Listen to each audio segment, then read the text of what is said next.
Well, you know, me and Fray was over youth center together, you know, and was over Lorton together. And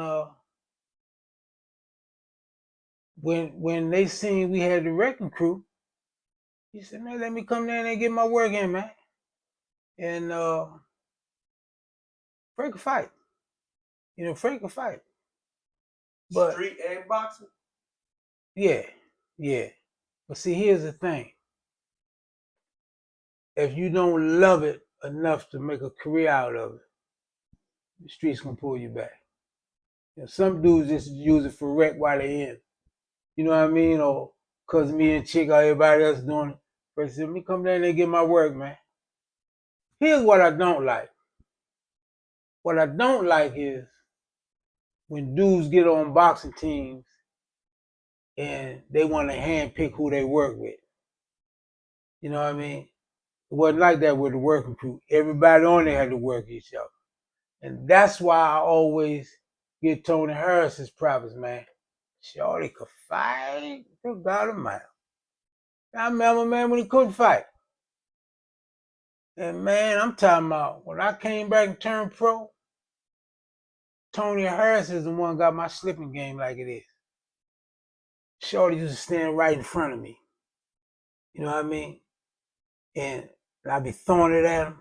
Then they just say, now throw it back at him, Tony. And I stand right there and won't move. And he couldn't touch me. He said, God damn, I can't touch him, man. You know what I mean? That's when they said, Benitez on the champ, Benitez on. You don't move nothing but you're wasting your neck. You're wasting your neck. You know what I mean? And she ought to be throwing. And when we used to go out the gate to fight, Tony used to say, Fly, let me start us off, man. Let me be the first one to fight. I said, you got it, Tony. Love Tony, man. He's a cold-blooded man. Ed, man, to me, Ed deserves everything he get, man, because, you know what I mean, he made his bones, man. You know, we come out that joint, man, youngsters, man, and you know, Ed carved his mark on this earth, man, and I'm talking about, yeah, he ain't playing, he the real deal. You know, Ed the real deal, man, and I love him. You know what I mean? And Ed is a thinker, always have been a thinker.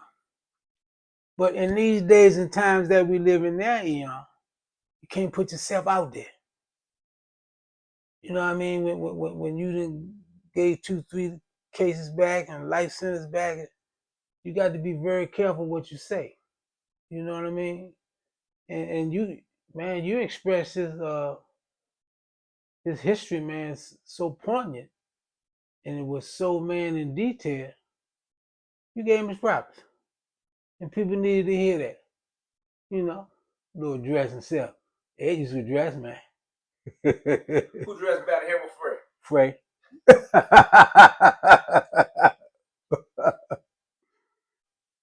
Jerry Lewis Bay out of St. Louis. Yeah. I've been knowing that brother since the 70s. Oh. Was a powerful mo. See, when I first went to the feds, and my first USP was, I need you to say his name. Jerry Lewis Bay. See, when I first went to the feds, my very first USP was Cherry Hut, Indiana. And how was that then? Because I know at that point it's way different. It was in the 70s. You know, all the penitentiaries ran like penitentiaries. In the Grand Sheik was Brother Garland Rush Bay. And Joan Zeal was the secretary out of St. Louis. So now the older moles out of DC send y'all to Bay and all, they just say, Rush Bay, get Gaffney Bay, get him. He's gonna be something different. And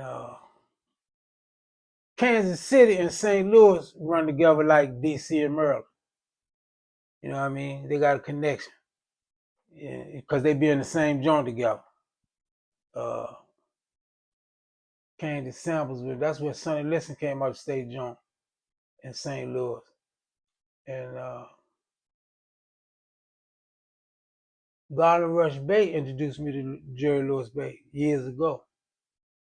And because when your name is synonymous, when your name is ringing in the moles or even from your home front, man, you gotta do it out these. Yeah, he ain't playing. Wherever he go, he put his foot there.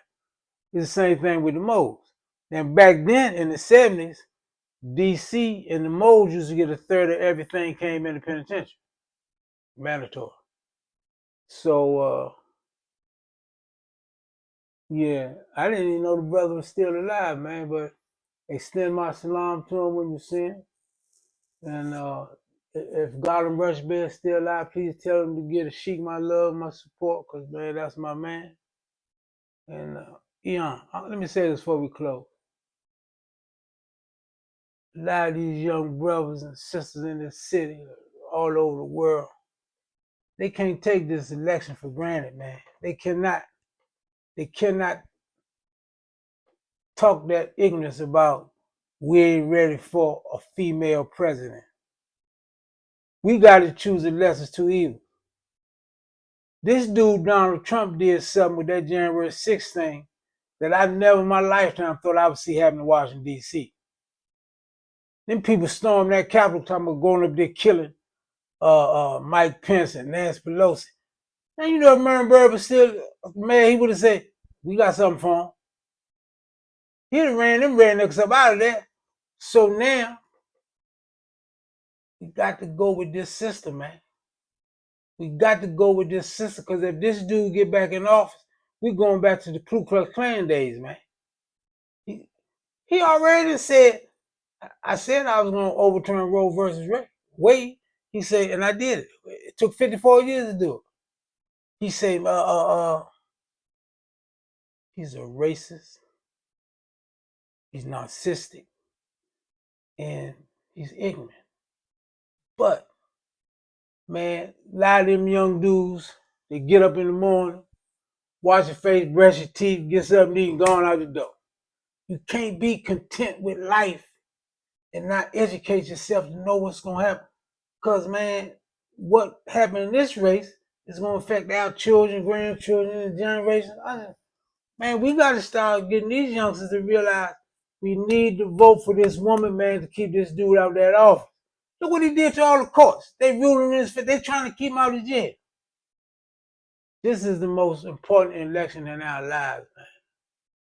And I just pray that you tell the people of Free Minds and Tara and them, said, y'all need to start talking about this election.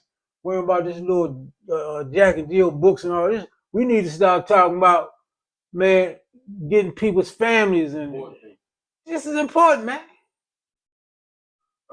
Larry Hoover, the judge asked him to come, then they switched up and they didn't let him come and had him in the shackles and the whole 3-piece in the little room somewhere. No, down the gym. That's the screen. That's why I had my hearing at. And they had the hearing. So I want to ask you a question on how realistic is the compassionate release, and what they did when they went to the hearing the last time. They postponed it, and the judge asked a question that I wanted to ask you about. It seemed a little unusual. And his legal team asked the judge to recuse himself. I don't have that information yet. I'll get that for you later.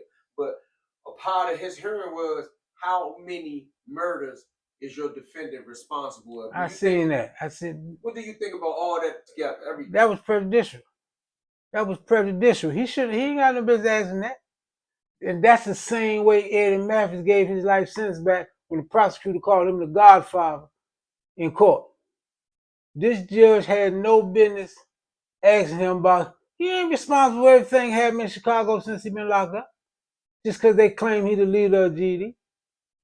Man, listen. Brother is old, man. And like I was saying earlier, man, shout out to Sister Wendy. Man, he got a strong wife. She been with him, man, before he came to prison, doing the whole bid. Man, Winnie Mandela, Coretta Scott King, Betty Shabazz, all them strong sisters that was strong warriors. This sister need to be recognized just like them, man. She's an elder sister, man. I mean, the GDs love her in the city. They take care every year. They had an annual picnic, man. They, you know what I mean? They give her props, but she been walking this number down with that brother, man. Inshallah, man, he'll get some play. Yeah, inshallah, he'll get some play, man, but only Allah knows best. You know what I mean? Assalamu alaikum.